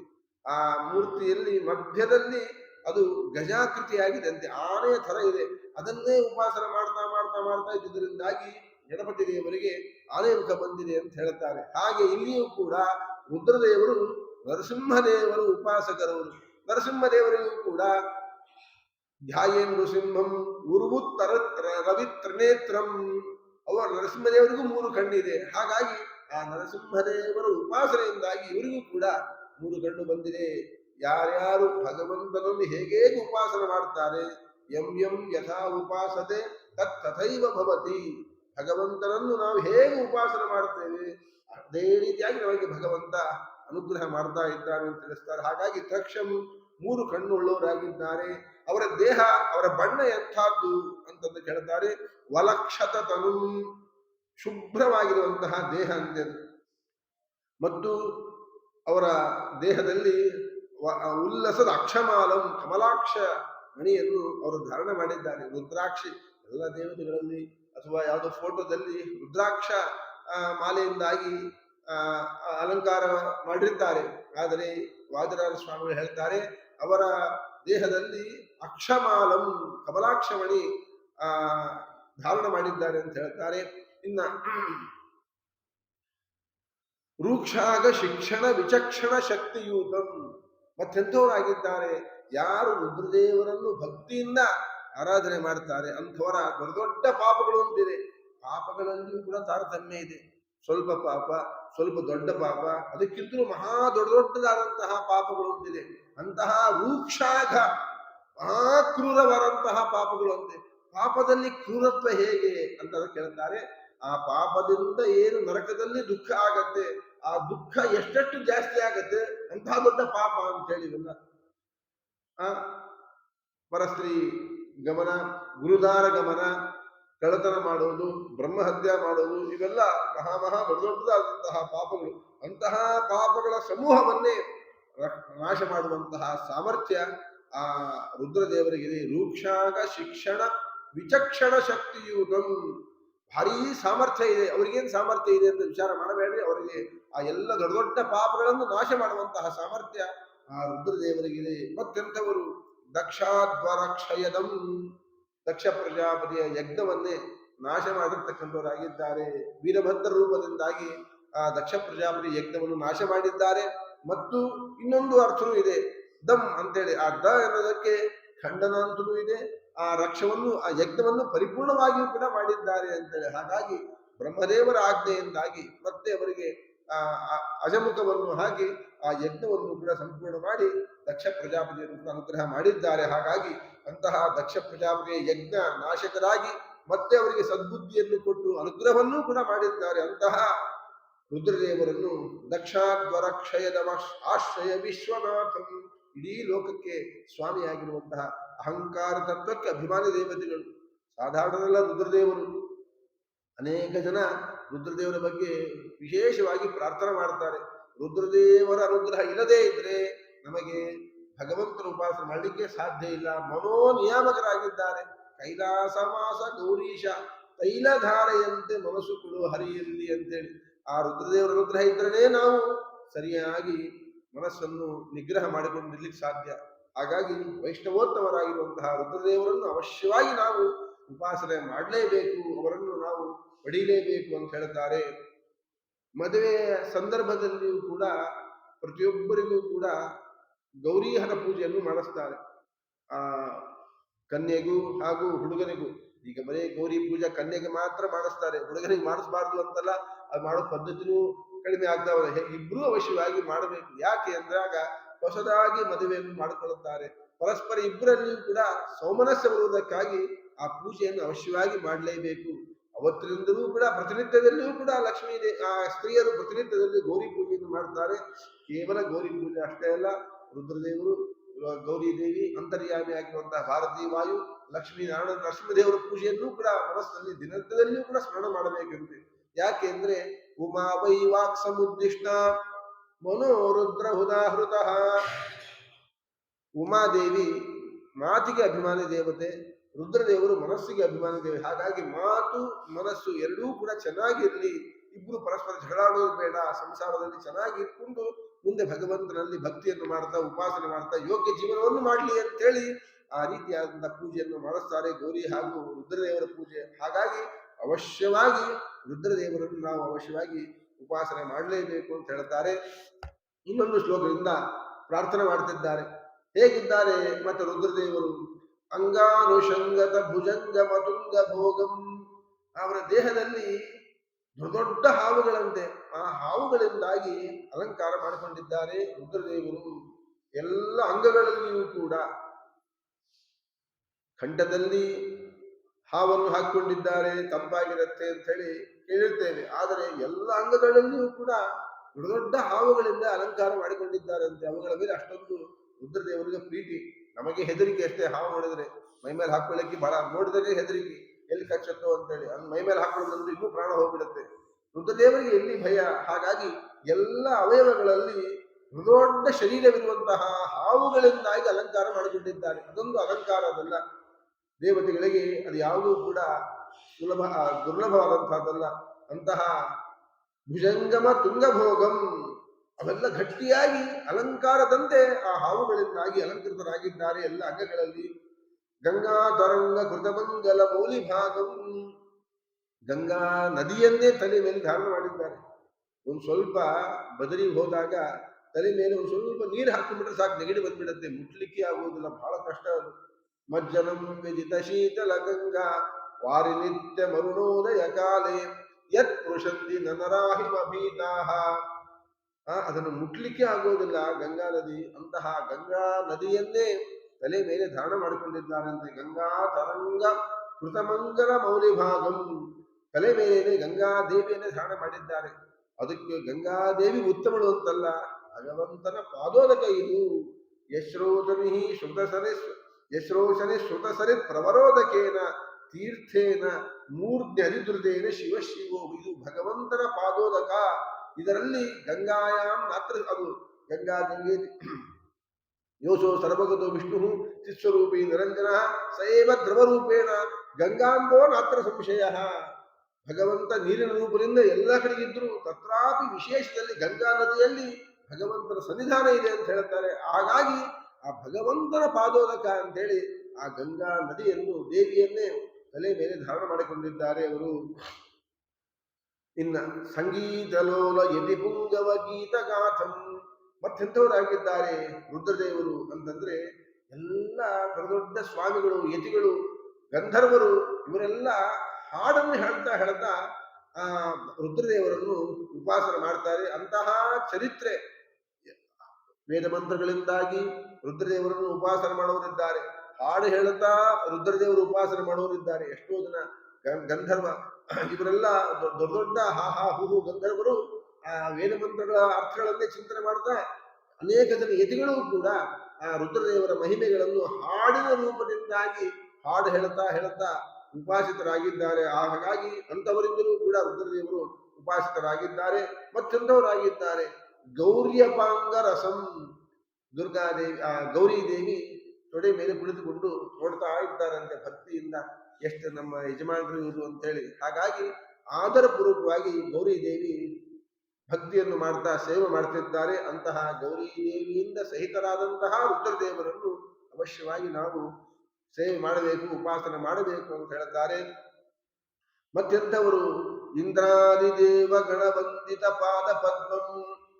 ಕೇವಲ ನಮ್ಮಂಥವರು ಅಷ್ಟೇ ಅಲ್ಲ, ಇಂದ್ರಾದಿ ದೇವತೆಗಳು ಆ ರುದ್ರದೇವರ ಪಾದವನ್ನು ಉಪಾಸನೆ ಮಾಡ್ತಾರೆ. ಸ್ವಾಮಿ, ನಿಮ್ಮ ಅನುಗ್ರಹ ಅವಶ್ಯವಾಗಿ ಎಲ್ಲರಿಗೂ ಬೇಕೇ ಬೇಕು ಅಂತೇಳಿ. ಇಂದ್ರಾದಿ ದೇವ ಗಣವಂದಿತ ಪಾದ ಪದ್ಮಂ.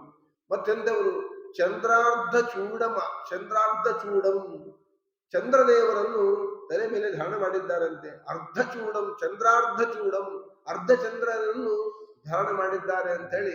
ಯದ್ಯಪಿ ಮೇಲ್ನೋಟಕ್ಕೆ ಹಂಗ ಅರ್ಥ ಬಂದರೂ ಕೂಡ ಅರ್ಧ ಚಂದ್ರನನ್ನು ಧಾರಣ ಮಾಡಿದ್ದಲ್ಲ, ಅಷ್ಟಮಿ ಚಂದ್ರನನ್ನು ಧಾರಣ ಮಾಡಿದ್ದು. ಕೃಷ್ಣ ಪಕ್ಷದ ಅಷ್ಟಮಿ ಚಂದ್ರನನ್ನು ಧಾರಣ ಮಾಡಿದ್ದಾರೆ. ಹಾಗಾಗಿ ಇಲ್ಲಿ ಅರ್ಧ ಅಲ್ಲಿಗೆ ಒಂದು ರೇಖೆ, ಒಂದು ಅರ್ಧ ಸ್ವಲ್ಪ ಭಾಗ ಅಂತ ಒಟ್ಟಾರೆ ಅಭಿಪ್ರಾಯ ತಿಳಿಸಿದ್ದಾರೆ.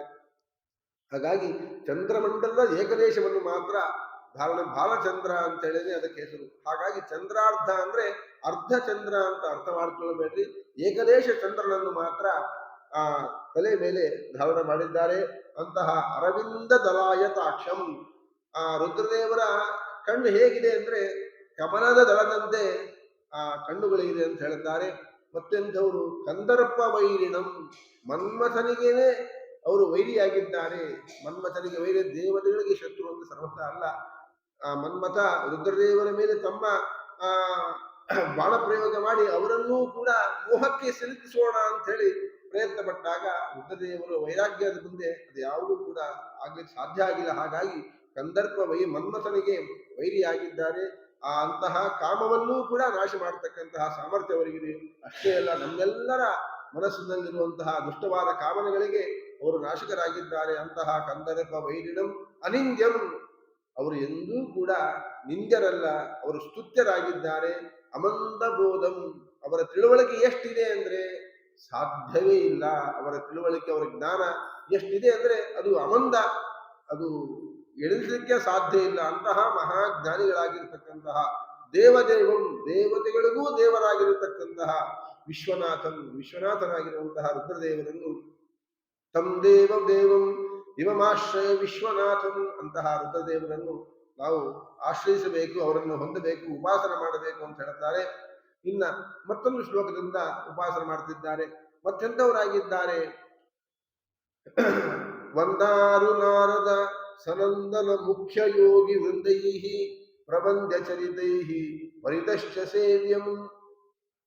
ರುದ್ರದೇವರನ್ನು ಯಾವಾಗಲೂ ಕೂಡ ನಾರದರು, ಸನಕ ಸನಂದನಾದಿ ಋಷಿಗಳೆಲ್ಲ ನಮಸ್ಕಾರ ಮಾಡ್ತಾ ಅವರಿಗೆ ಸೇವೆಯನ್ನು ಮಾಡ್ತಿರ್ತಾರಂತೆ. ಅಂತಹ ದೊಡ್ಡ ದೊಡ್ಡವರೇ ನಮಸ್ಕಾರ ಮಾಡ್ತಾ ಯಾವಾಗಲೂ ಪ್ರತ್ಯಕ್ಷ ನಮಸ್ಕಾರ ಮಾಡ್ತಾ ಮಾಡ್ತಾ ಇರ್ತಾರೆ. ಆರಾಧನೆ ಬಂದಾಗ ಅವತ್ತಿನ ದಿನ ಮಾತ್ರ ನಾವು ಒಂದು 10 ನಿಮಿಷ, ಅರ್ಧ ಗಂಟೆನೋ, ಇಡೀ ದಿನಗಟ್ಟಲೆ ರಾಯರ ಸನ್ನಿಧಾನದಲ್ಲಿ ನಾವು ನಮಸ್ಕಾರ ಪ್ರದಕ್ಷಿಣೆ ಮಾಡ್ತಾ ಇರ್ತೇವೆ. ಆರಾಧನೆ ಬಂದಾಗ ಮಾತ್ರ. ಬೇರೆ ಸಮಯದಲ್ಲಿ ಕೆಲಸ ಇರುವುದಿಲ್ಲ, ಸಮಯ ಇರುವುದಿಲ್ಲ, ನಮ್ಮ ಯೋಗ್ಯತೆಯೂ ಅಷ್ಟೇ ಇರುತ್ತೆ. ರಾಯರು ಕೂಡ ಅಷ್ಟೇ ನಮಗೆ ಪ್ರೇರಣೆ ಮಾಡ್ತಿರ್ತಾರೆ. ಹಾಗಾಗಿ ಇವರು ಈ ರುದ್ರದೇವರಿಗೆ ಹಾಗಲ್ಲಂತೆ. ಯಾವಾಗೋ ಒಮ್ಮೆ ಶಿವರಾತ್ರಿ ಬಂದಾಗ ಮಾತ್ರ ನಮಸ್ಕಾರ ಮಾಡೋದಲ್ಲ, ಯಾವಾಗಲೂ ಮಾಡ್ತಿರ್ತಾರೆ ಅಂತೆ. ಎಂತೆಂಥವ್ರು ಏನು ನಮ್ಮಂಥವ್ರಲ್ಲ. ಯಾರು ಯಾರು ಯಾರು ನಾರದಾದಿ ಋಷಿಗಳಿಗೆ ನಮಸ್ಕಾರ ಮಾಡ್ತಾರೋ ಅಂತಹ ನಮಸ್ಕಾರ, ಯಾವಾಗಲೂ ನಮಸ್ಕಾರವನ್ನು ಮಾಡಿಸಿಕೊಳ್ಳುವಂತಹ ಚರಿತ್ರೆಯುಳ್ಳಂತಹ ಈ ನಾರದಾದಿ ಮುನಿಗಳು ನಿರಂತರವಾಗಿ ಸೇವೆ ಮಾಡ್ತಿದ್ದಾರೆ. ಅಂತಹ ರುದ್ರದೇವರು ನಾವು ನಮಸ್ಕಾರ ಮಾಡೋದಕ್ಕೂ, ಸ್ವಾಮಿಗಳ ನಮಸ್ಕಾರ ಮಾಡೋದಕ್ಕೂ, ದೇವತೆಗಳ ನಮಸ್ಕಾರ ಮಾಡೋದಕ್ಕೂ ಬಹಳ ವ್ಯತ್ಯಾಸ ಇದೆ. ನಾವೆಲ್ಲ ಸ್ವಾಮಿಗಳು ಬಂದಾಗ ನಮಸ್ಕಾರ ಮಾಡ್ತೀವಿ. ಸ್ವಾಮಿಗಳು ದೇವರಿಗೆ, ಅವರ ಗುರುಗಳಿಗೆ ನಮಸ್ಕಾರ ಮಾಡ್ತಾರೆ, ಅವರು ದೇವರಿಗೆ ನಮಸ್ಕಾರ ಮಾಡಿ. ಹಾಗೆ ನಾವೆಲ್ಲ ನಾರದಾದಿ ಋಷಿಮುನಿಗಳಿಗೆ ಪ್ರಾರ್ಥನೆ ಮಾಡ್ತೇವೆ, ಅವ್ರನ್ನ ಸ್ತೋತ್ರ ಮಾಡ್ತೇವೆ. ಅಂತಹ ವಂದನೀಯ ಶರಣರಾಗಿರುವಂತಹ ನಾರದಾದಿಗಳು ನಿರಂತರವಾಗಿ ಪ್ರಬಂಧ ಚರಿತೈಹಿ ಪರಿತಶ್ಚ ಸೇವ್ಯಂ, ಯಾವಾಗಲೂ ಕೂಡ ಆ ಸೇವೆ ಮಾಡ್ತಿರ್ತಾರಂತೆ. ಅಂತಹ ರುದ್ರದೇವರು ಮತ್ತೆಂಥವರಾಗಿದ್ದಾರೆ? ಇಂದಿಂದಿರೋಪಮ ಸಿತೇತರ ಕಂಠಕಾಂತಿ, ದುಂಬಿಯಂತೆ, ಆ ಭ್ರಮರದಂತೆ ಕಪ್ಪಾದಂತಹ ಕತ್ತು ಇದೆ ಅಂತ ಹೇಳ್ತಾರೆ. ಯಾಕೆ ಕಪ್ಪಾಗಿದೆ? ಇಡೀ ದೇಹವೆಲ್ಲ ಬೆಳ್ಳಗಿದೆ ಅಂತ ಹೇಳಿದರು, ಕಂಠ ಮಾತ್ರ ಕಪ್ಪಾಗಿದೆ ಅಂತಂದ್ರು. ಯಾಕೆ ಅಂತಂದಾಗ ಸಮುದ್ರ ಮಥನ ಮಾಡಬೇಕಾದ್ರೆ ಅಲ್ಲಿ ಕಾಲಾಹಾರ ಅಂತೇಳಿ ಒಂದು ವಿಷ, ಅದನ್ನ ವಾಯುದೇವರು ಸಂಪೂರ್ಣವಾಗಿ ಪಾನ ಮಾಡಿದ್ದಾರೆ. ಪಾರ್ವತೀ ದೇವಿ ಹೇಳ್ತಾರೆ, ಪಾರ್ವತೀ ದೇವಿ ಪುಂಸ ಕೃಪಯತೋ ಭದ್ರೇ ಸರ್ವಾತ್ಮ ಪ್ರಿಯದೇ ಹರಿಹಿ, ಪ್ರೀತೆ ಹರು ಭಗವತಿ ಪ್ರಿಯೇ ಹಂಸ ಸಚರಾಚರ ತಸ್ಮಾಡಿದಂ ಗರಂ ಭುಂಜೆ ಪ್ರಜಾನಾಂ ಸ್ವಸ್ತಿರಸ್ತು ಮೇ. ಯಾವಾಗಲೂ ಕೂಡ ಸಜ್ಜನರಿಗೆ ಒಳ್ಳೇದು ಮಾಡ್ತಾ ಹೋದರೆ ದೇವರು ನಮಗೆ ಅನುಗ್ರಹ ಮಾಡ್ತಾನೆ. ಹಾಗಾಗಿ ಈ ಕಾಲಾಹಲ ವಿಷ ಇದೆ, ಮಹಾಕಾಲಕೂಟ ವಿಷ, ಇದನ್ನು ವಾಯುದೇವರು ಮಹಾ ಸಾಮರ್ಥ್ಯವುಳ್ಳವರು, ಅವರನ್ನು ಪಾನ ಮಾಡಿಬಿಡ್ತಾರೆ, ಇಡೀ ಜಗತ್ತಿಗೆ ರಕ್ಷಕರಾಗಿದ್ದಾರೆ. ನಾನೂ ಕೂಡ ಅದರಲ್ಲಿ ಸ್ವಲ್ಪ ಭಾಗಿಯಾದರೆ ಇದು ನಾನು ಮಾಡುವ ಸೇವೆಯಿಂದ ಲೋಕಕ್ಕೆ ಒಳ್ಳೆಯದಾಗತ್ತೆ. ಹಾಗಾಗಿ ಅದನ್ನು ನಾನು ಮಾಡೋದ್ರಿಂದಾಗಿ ದೇವರು ನನ್ನ ಮೇಲೆ ಅನುಗ್ರಹ ಮಾಡ್ತಿದ್ದಾನೆ. ಆದ್ದರಿಂದ ನಾನು ಆ ಕಾಲಾಹಲ ವಿಷವನ್ನು, ಆ ಕಾಲಕೂಟ ವಿಷವನ್ನು ನಾನು ಕೂಡ ಪಾನ ಮಾಡ್ತೇನೆ ಅಂತ ಹೇಳ್ತಾ ಆ ವಿಷವನ್ನು ಪಾನ ಮಾಡಿದ್ದಾರೆ. ರುದ್ರದೇವರು ಯದ್ಯಪಿ ತಂದೆ ವಾಯುದೇವರು ಅದನ್ನು ಪಾನ ಮಾಡಿ ಕೊನೆಗೆ ಸ್ವಲ್ಪ ಉಳಿಸ್ತಾರಂತೆ. ಅದನ್ನು ಪೂರ್ತಿ ಮಥನ ಮಾಡಿ ನಿರ್ವೀರ್ಯವನ್ನಾಗಿ ಮಾಡಿ ಆಮೇಲೆ ಕೊಟ್ಟಿದ್ದಾರೆ. ಕೊಡಬೇಕಾದರೂ ಕೂಡ ಉಪದೇಶ ಮಾಡುತ್ತಾರೆ, ಹಾಗೆ ವಿಷ ಪಾನ ಮಾಡುತ್ತಾ ಇದ್ರಿ, ನಿಮಗೆ ಸಾಮರ್ಥ್ಯ ಬಹಳ ಕಷ್ಟ, ಹಾಗಾಗಿ ಈ ಮಂತ್ರವನ್ನು ಜಪ ಮಾಡ್ತಾ ಕುಡಿರಿ. ಅಚ್ಯುತಾನಂದ ಗೋವಿಂದ ನಾಮೋಚ್ಚಾರಣ ಭೇಷದ ನಶ್ಯಂತಿ ಸಕಲಾರೋಗಾ ಸತ್ಯಂ ಸತ್ಯಂ ವದಾಮ್ಯಹಂ ಅಂತ ಹೇಳಿ ಅಚ್ಯುತಾನಂದ ಗೋವಿಂದ ಈ ಮಂತ್ರವನ್ನು ಉಪದೇಶ ಮಾಡಿ, ವಾಯುದೇವರು ಉಪದೇಶ ಮಾಡಿದ್ದಾರೆ ರುದ್ರದೇವರಿಗೆ. ಅದನ್ನು ಚಿಂತನೆ ಮಾಡ್ತಾ ಧ್ಯಾನ ಮಾಡ್ತಾ ಅದನ್ನು ಪಾನ ಮಾಡಿದ್ದಾರೆ. ಅಷ್ಟೊತ್ತಿಗೇನೆ ರುದ್ರದೇವರಿಗೆ ಬಹಳಷ್ಟು ತಡ್ಕೊಳ್ಳಿಕ್ಕಾಗಿಲ್ಲ. ಒಳಗಡೆಗೆ ಪೂರ್ತಿ ಹೊಟ್ಟೆ ನುಂಗಿಬಿಟ್ರೆ ದೇವತೆಗಳದೆಲ್ಲ, ರುದ್ರದೇವರ ದೇಹದಲ್ಲಿ ಅನೇಕ ದೇವತೆಗಳಿರ್ತಾರೆ, ಅನೇಕ ಜೀವರಾಶಿಗಳಿರ್ತಾರೆ, ಅವರಿಗೆಲ್ಲ ತೊಂದರೆ ಆಗಬಾರ್ದು, ಹೊರಗಡೆ ಹಾಕೋದು ಬೇಡ, ಒಳಗಡೆ ಹೋಗೋದು ಬೇಡ ಅಂತ ಹೇಳಿ ಕಂಠದಲ್ಲಿ ಏನೇ ಇಟ್ಕೊಂಡಿದ್ದಾರೆ. ಆದ್ದರಿಂದಾಗಿ ಆ ಕಂಠ ಇದು ಕಪ್ಪಾಗಿದೆ ಅಂತ ತಿಳಿಸ್ತಾರೆ. ಹಾಗಾಗಿ ಅಷ್ಟು ಆ ಕಾಲಕೂಟ ವಿಷಕ್ಕೆ ಕಲಿನೇ ಅದಕ್ಕೆ ಅಭಿಮಾನಿ. ಹಾಗಾಗಿ ಅಂತಹ ಕಲಿಯ ನಿಗ್ರಹ, ಸಂಪೂರ್ಣವಾಗಿ ಕಲಿಯನ್ನು ನಿಗ್ರಹ ಮಾಡುವಂತಹ ಸಾಮರ್ಥ್ಯ ರುದ್ರದೇವರಿಗೆ ಇಲ್ಲ. ಅವರು ನಮ್ಮ ಥರನೇ ಅಂತ ಸರ್ವತಾ ತಿಳ್ಕೊಳ್ಬೇಡಿ. ನಮಗೂವರೆಗೂ ಅನಂತ ಪಟ್ಟು ವ್ಯತ್ಯಾಸ ಇದೆ. ಆದರೆ ಸಂಪೂರ್ಣ ಕಲಿಯನ್ನು ನಿಗ್ರಹ ಮಾಡುವ ಸಾಮರ್ಥ್ಯ ಅದು ವಾಯುದೇವರಿಗೆ, ಲಕ್ಷ್ಮೀ ದೇವಿಗೆ, ಭಗವಂತರಿಗಂತೂ ಇದ್ದೇವೆ. ಹಾಗೆ ರುದ್ರಾದಿ ದೇವತೆಗಳಿಂದಲೇ ಸಾಧ್ಯ ಇಲ್ಲ. ಅನೇಕ ಬಾರಿ ಶುದ್ಧ ಭಾಗವತ ಧರ್ಮದಲ್ಲಿ ರಥರಾದವರು ವಾಯುದೇವರು ಮಾತ್ರ, ರುದ್ರಾದಿಗಳೂ ಇಲ್ಲ ಅಂತ ಹೇಳಬೇಕಾದರೆ ರುದ್ರದೇವರಿಗೂ ಖುಷಿತ್ತು. ಅವರಿಗೆ ಸ್ವಲ್ಪ ದೇವರ ಬಗ್ಗೆ, ವಾಯುದೇವರ ಬಗ್ಗೆ ಸ್ವಲ್ಪ ಅವರಿಗೆ ತಿಳುವಳಿಕೆ ಇಲ್ಲ ಅಂತ ಹೇಳಿ ಅನೇಕ ಬಾರಿ ತೋರಿಸ್ತಾರೆ. ಹಾಗಾಗಿ ಆ ಕಲಿಯ ಬಾಧೆ ರುದ್ರಾದೇವರಿಂದ ಆರಂಭ ಮಾಡಿಕೊಂಡು ಎಲ್ಲರಿಗೂ ಕೂಡ ಇದ್ದೇ ಇದೆ. ಅದನ್ನು ನಿಗ್ರಹ ಮಾಡಬೇಕು ಅಂದ್ರೆ ಅದು ಕೇವಲ ವಾಯುದೇವರ ಅನುಗ್ರಹ, ವಾಯುದೇವರಿಂದ ಮಾತ್ರ, ಲಕ್ಷ್ಮೀ ದೇವಿ ದೇವರಿಂದ ಮಾತ್ರ ಸಾಧ್ಯ. ಹಾಗಾಗಿ ಆ ರುದ್ರದೇವರಿಗೆ ಆ ಕಾಲಕೂಟ ವಿಷವನ್ನು ಕಂಠದಲ್ಲಿ ಇಟ್ಕೊಂಡಿದ್ದರಿಂದಾಗಿ ಅವರಿಗೆ ಸಿತೇತರ ಕಂಟಕ ಅಂತ ಕಪ್ಪಾದಂತಹ ಕತ್ತು ಇದೆ ಅಂತಹ ರುದ್ರದೇವರನ್ನು ಉಪಾಸನೆ ಮಾಡಬೇಕು ಅಂತ ತಿಳಿಸ್ತಾರೆ. ಮತ್ತೆಂಥವರಾಗಿದ್ದಾರೆ? ಸೌಂದರ್ಯ ಮೂರ್ತಿ, ಪರಮ ಸುಂದರ ಮೂರ್ತಿ ಅಂತೆ. 32 ಲಕ್ಷಣ ಇರಬೇಕು ನಿಜವಾದಂತಹ ಇದೆ ಅಂದ್ರೆ. ಅದಕ್ಕೆ ರುದ್ರದೇವರಿಗೆ ಎಷ್ಟು ಲಕ್ಷಣ ಇದೆ ಅಂತಂದಾಗ 28 ಲಕ್ಷಣಾಸ್ತು ಗಿರೀಶ ಪದಯೋಗಿನಃ. ರುದ್ರದೇವರಿಗೆ 28 ಲಕ್ಷಣ ಇದೆ ಅಂತೆ. 32 ಸಲ್ಲಕ್ಷಣ ಇರೋದು ವಾಯುದೇವರಿಗೆ, ಭಾರತೀ ದೇವರಿಗೆ ಮಾತ್ರ. ಲಕ್ಷ್ಮೀ ದೇವಿಗೆ, ದೇವರಿಗೆ ಅಂತೂ ಅನಂತ ಗುಣಗಳಿದೆ. ಹಾಗಾಗಿ ಈ 32 ಸಲಕ್ಷಣಗಳು ಇರಲೇಬೇಕು ಅಂತ ಹೇಳ್ತಾರೆ. ಅದರಲ್ಲಿ ರುದ್ರದೇವರಿಗೆ 28 ಲಕ್ಷಣ ಇದೆ ಅಂತೆ. ಆ 28 ಅಂದ್ರೆ ಸ್ವಲ್ಪ ಆಯ್ತಾರ ಅಂತ ತಿಳಿಯಬಾರ್ದು. ಅದು ನಮಗಂತೂ 1 ಲಕ್ಷಣವೂ ಇದೆಯೇನೋ ಗೊತ್ತಿಲ್ಲ. ಅವಲಕ್ಷಣಗಳೇ ಬಹಳಷ್ಟು ಇರುತ್ತೆ ನಮ್ಮಲ್ಲಿ. ಹಾಗಾಗಿ ಅಷ್ಟು ಪರಮ ಸುಂದರ ಮೂರ್ತಿಗಳಾಗಿದ್ದಾರೆ ರುದ್ರದೇವರು. ಸೌಂದರ್ಯ ಮೂರ್ತಿ ಇಮಮಾಶ್ರಯ ವಿಶ್ವನಾಥಂ, ಅಂತಹ ಸುಂದರ ದೇಹವನ್ನು ತಾಳಿರುವಂತಹ ವಿಶ್ವನಾಥನನ್ನು ನಾವು ಅವಶ್ಯವಾಗಿ ಚಿಂತನೆ ಮಾಡಬೇಕು ಅಂತ ಹೇಳ್ತಾರೆ. ಮತ್ತು ಇನ್ನೊಂದು ಶ್ಲೋಕದಿಂದ ವರ್ಣನೆ ಮಾಡುತ್ತಿದ್ದಾರೆ. ಛಂದಶ್ಚಯ ಸ್ತುತ ಚರಿತ್ರ ಪುರತ್ರಯಾರೇ. ಆ ರುದ್ರದೇವರು ಕೇವಲ ದೇವತೆಗಳಿಂದ ಮಾತ್ರ ಪೂಜನೀಯರಲ್ಲ, ವೇದ ಮಂತ್ರ ಪ್ರತಿಪಾದ್ಯರಾಗಿದ್ದಾರೆ. ರುದ್ರ, ನಮಕ, ಚಮಕ ಹೀಗೆ ಬೇಕಾದಷ್ಟು ವೇದ ಮಂತ್ರಗಳು ರುದ್ರದೇವರನ್ನು ತಿಳಿಸಿಕೊಡ್ತಕ್ಕಂಥದ್ದಾಗಿದೆ. ಛಂದಶ್ಚಯ, ಅನೇಕ ವೇದಗಳಿಂದಾಗಿ ಸ್ತುತ್ಯವಾದಂತಹ ಚರಿತ್ರವುಳ್ಳವರಾಗಿದ್ದಾರೆ. ಪುರತ್ರಯಾರೇ, ತ್ರಿಪುರಾರಿಗಳಾಗಿದ್ದಾರೆ. ಮತ್ತೆಂಥವರಾಗಿದ್ದಾರೆ? ಕುಂದ ಪ್ರಸೂನ ಕೃತಸೇವನ ತೃಪ್ತ ಚಿತ್ತ. ರುದ್ರದೇವರ ನಾವು ಮನಸ್ಸನ್ನು ತೃಪ್ತಿಪಡಿಸಬೇಕು ಅಂದ್ರೆ ಕುಂದ ಹೂಗಳಿಂದಾಗಿ ಅದನ್ನ ಪೂಜೆ ಮಾಡಬೇಕು. ಅದರಿಂದ ಅವರಿಗೆ ಬಹಳಷ್ಟು ತೃಪ್ತಿಯಾಗತ್ತೆ ಅಂತ ಹೇಳ್ತಿದ್ದಾರೆ. ಅಂತಹ ಕುಂದ ಪುಷ್ಪಗಳಿಂದ ಸೇವಿಸಿಕೊಂಡು ತೃಪ್ತರಾಗಿರುವಂತಹ ಮನಸ್ಸುಳ್ಳಂತಹ ರುದ್ರದೇವರು ಮತ್ತೆಂಥವರಾಗಿದ್ದಾರೆ. ತ್ವಾಂ ದೀನ ಬಂಧು ಅರುಣೇಂದು ಲಸತ್ಕಪರ್ದಂ, ದೀನರಿಗೆ ಬಂಧು ಆಗಿದ್ದಾರೆ. ಯಾರು ಭಗವದ್ಭಕ್ತರಿದ್ದಾರೆ, ಯಾರು ರುದ್ರದೇವರು ಉಪಾಸನೆ ಮಾಡ್ತಾರೆ ಅಂತವರಿಗೆ ಬಂಧುಗಳಾಗಿದ್ದಾರೆ. ಅಷ್ಟೇ ಅಲ್ಲ, ಅರುಣೇಂದು ಲಸತ್ಕಪರ್ದಂ, ಜಟೆಯನ್ನು ಧಾರಣೆ ಮಾಡಿದ್ದಾರಂತೆ. ಆ ಜಟೆ ಹೇಗಿದೆ ಅಂದ್ರೆ ಕೆಂಪಾಗಿದೆ ಅಂತೆ. ಉದಯಿಸಬೇಕಾದ್ರೆ ಚಂದ್ರ ಸ್ವಲ್ಪ ಕೆಂಪಾಗಿರ್ತಾನಂತೆ. ಅಂತಹ ನಸುಗೆಂಪು ಬಣ್ಣದ ಚಂದ್ರನಿಂದಾಗಿ ಶೋಭಿತವಾಗಿರುವಂತಹ ಜಟೆ ಉಳ್ಳವರಾಗಿದ್ದಾರೆ. ಆ ಬಾಲಚಂದ್ರ ಇದ್ದಿದ್ದರಿಂದಲೇ ಆ ಬಾಲಚಂದ್ರನ ಕಾಂತಿಯಿಂದಾಗಿ ಕೂದಲುಗಳೆಲ್ಲ ಸ್ವಲ್ಪ ಕೆಂಪಾಗಿವೆ. ಅಂತಹ ಅರಿಮರ್ದನ ಸುಹೃದ್ಧನ ಅರಿಗಳನ್ನು ನಾಶ ಮಾಡುವಂತಹ ಮತ್ತು ಸುಹೃದ್ಧನ ಭಕ್ತರಿಗೆ ಬೇಕಾದ ವರಗಳನ್ನು ಕೊಡ್ತಕ್ಕಂತಹ ವಿಶ್ವಜ್ಞಾನದ ದೇವರನ್ನು ಒಂದೇ ನಮಸ್ಕಾರ ಮಾಡಬೇಕು. ಈ ರೀತಿಯಾಗಿ ರುದ್ರದೇವರನ್ನು ತ್ರಿಶೂಲಪಾಣಿ, ತ್ರಿನೇತ್ರ, ಧವಲಕಾಯ, ಯಾವಾಗಲೂ ಕೂಡ ಪಾಪನಾಶಕ, ದಕ್ಷ ಯಜ್ಞನಾಶಕ, ನಾಗಭೂಷಣ, ಗಂಗಾಧರ, ದೇವತೆಗಳಿಂದ ಸ್ತುತ್ಯ, ಗೌರಿ ಪ್ರಿಯ, ಹೀಗೆ ಆ ರುದ್ರದೇವರ ಹತ್ತಿರ ಬಂದಾಗ ಇಷ್ಟೆಲ್ಲ ಗುಣಗಳನ್ನು ಚಿಂತನೆ ಮಾಡಬೇಕು.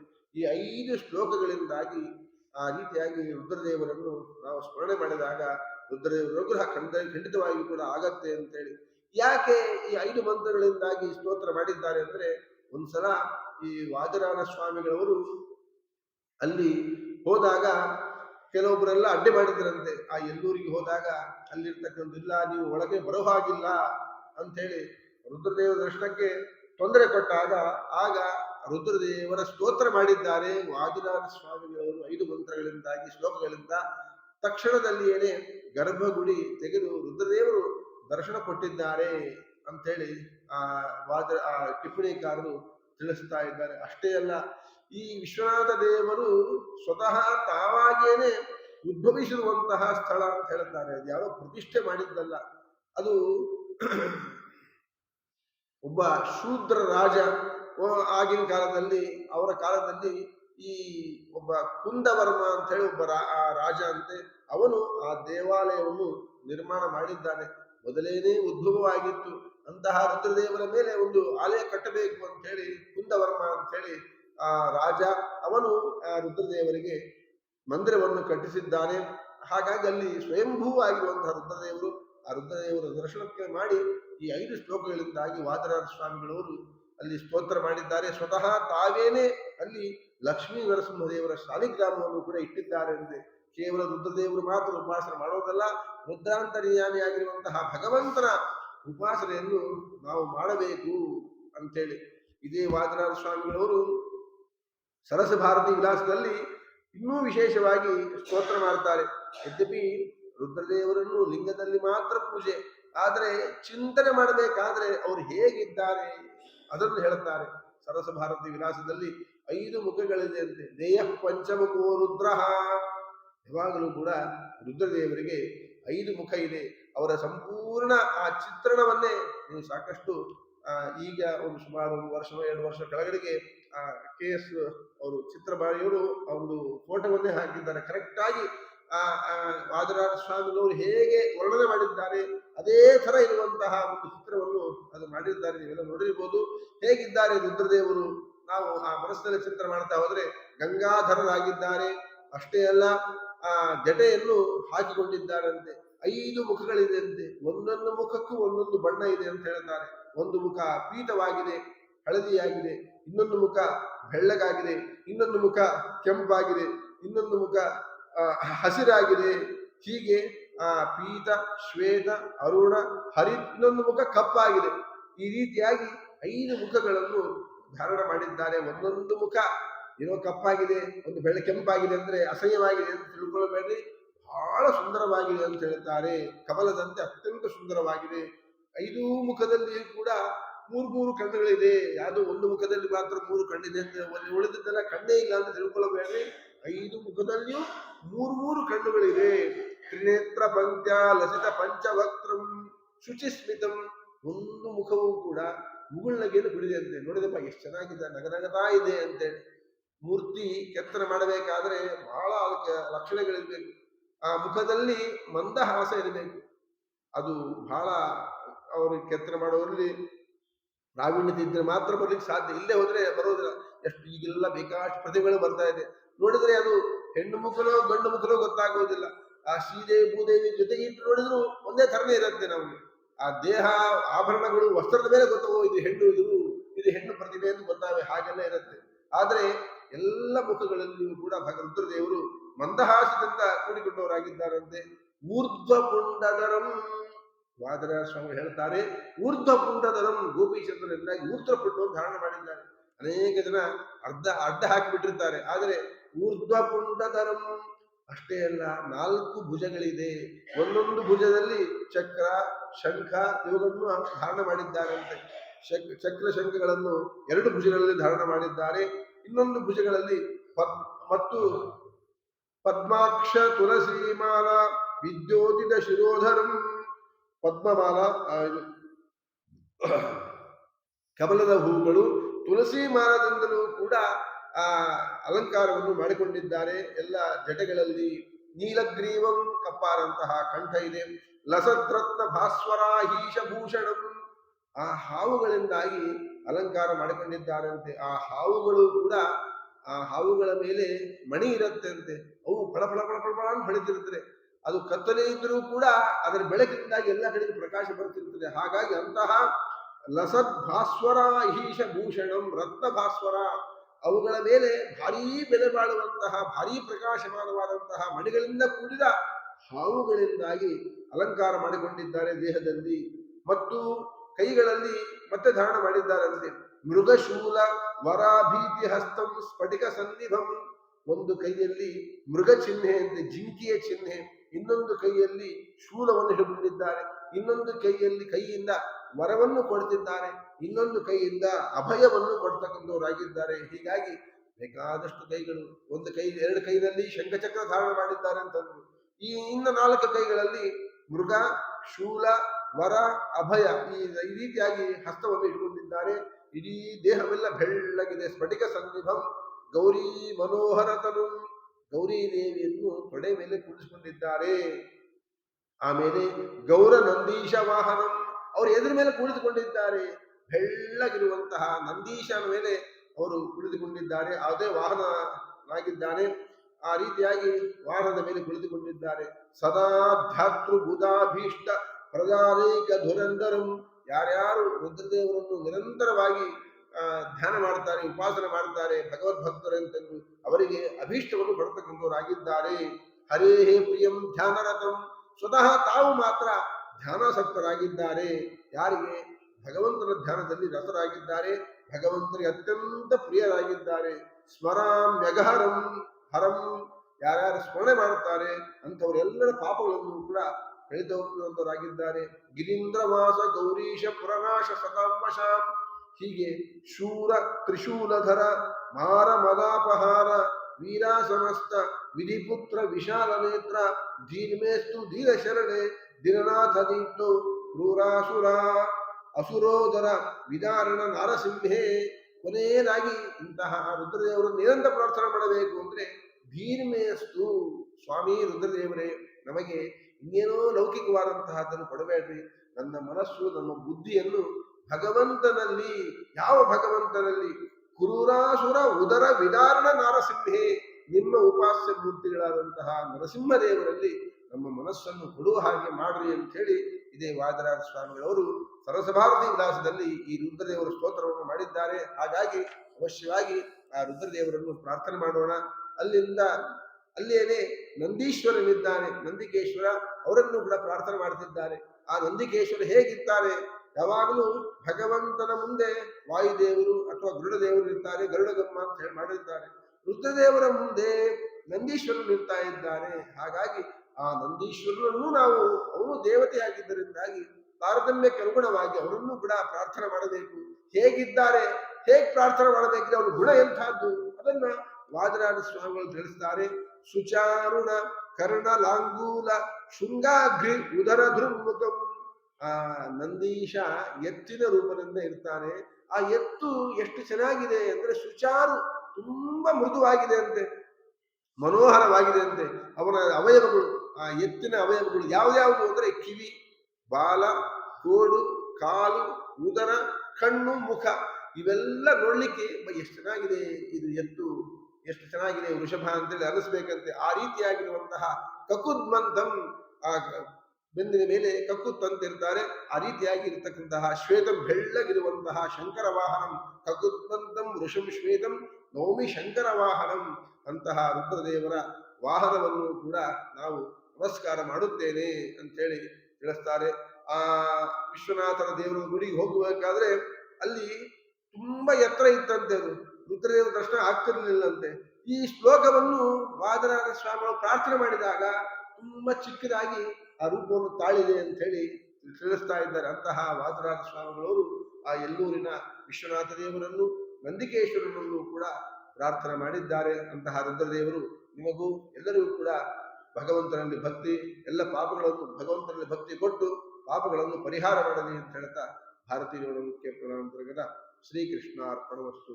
ಮುಂದೆ ಮಧ್ಯಮಾಟ ಮಠ ಅಂತೇಳಿ ವೇದವ್ಯಾಸ ದೇವರಿದ್ದಾರೆ, ಅದರನ್ನು ಮಹಿಮೆಯನ್ನು ನಾಳೆ ತಿಳಿಯೋಣ.